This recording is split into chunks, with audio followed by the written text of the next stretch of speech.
One of the most important capacities in life as a leader, and really for the survival of our species, is the capacity to hold contradiction. Now, on an emotional level, we want to have certainty. We want to know, should I stay, should I go? Should I advance, should I retreat? Right? But that's not necessarily rational, because once we go in the rational level, we can see both black and white. Right? We can see both true and false. That's logical. Right? But when we go into a relational level even, then we realize that even a rational system, a logical system, only ever works if it's a closed system. Right? Only in certain conditions are things true or false. If I change the context, if I change my perspective, then maybe something that's false becomes true, or something that's true becomes false, or maybe a little bit of both. Right? One good example of that and symbol that is widely known is the Tao. Right, the Tao of yin and yang, right, black and white, masculine, feminine, right, good and bad, right, all these different dualisms. But if you look at the Tao a little bit more closely, you'll see that there is white and black and white, right? So they both contain elements of each other. So there's already 4 dimensions, not just 2, right? And when you look a little bit further even, you see there's a squiggly line between them. It's not a hard line. It's not an either or, but it's a dynamic process. And you realize that they're always chasing each other, right? Dualism, according to many esoteric traditions, vibration is an important element of life, because first there was nothing, then there was something. And of course, if there's something, there has to be not something, right? And so this dualism ultimately then gives rise to vibration, which gives rise to everything there is, right? But again, if you zoom out, you see that these are contained within each other and they're chasing each other all the time, ultimately contained in a circle, a symbol of wholeness, right? So they're always whole and moving towards wholeness.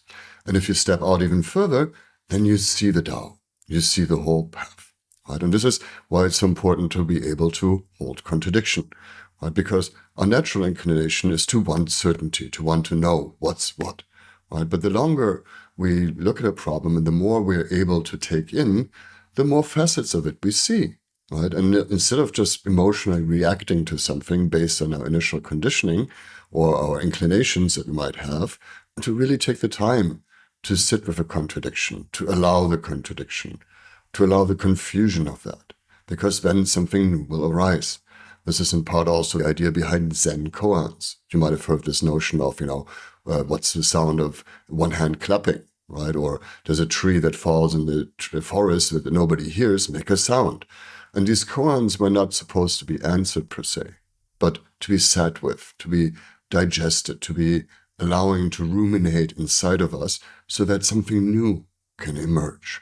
And so it's really important, especially in today's day and age, to be able to hold contradiction, because there's so much uncertainty around us. And naturally, we want to know what's what. We want to, have certainty.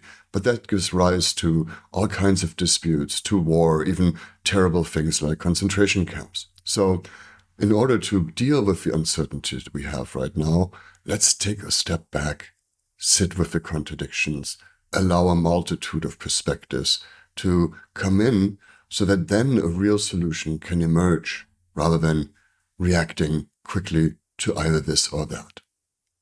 So keep holding contradictions. Think about some things in your life that maybe seem contradictory, where you have an inclination to move towards or away from something, emotionally, but allow ration to come in, allow reason to come in, right? Allow many, many perspectives on something. And anytime you feel emotionally triggered, that's the first step to take. Take a deep breath, emotionally self-regulate, and then see, what else can I see here? What other perspectives can I see? What additional perspectives, what additional information can I pull in on this issue?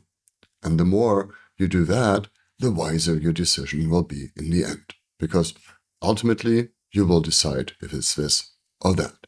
Because otherwise, you wouldn't be able to move at all. Right? But take that time. Take the time to sit with the contradiction, because whatever solution you'll come up with will be better than your emotional knee-jerk response that you might have had originally.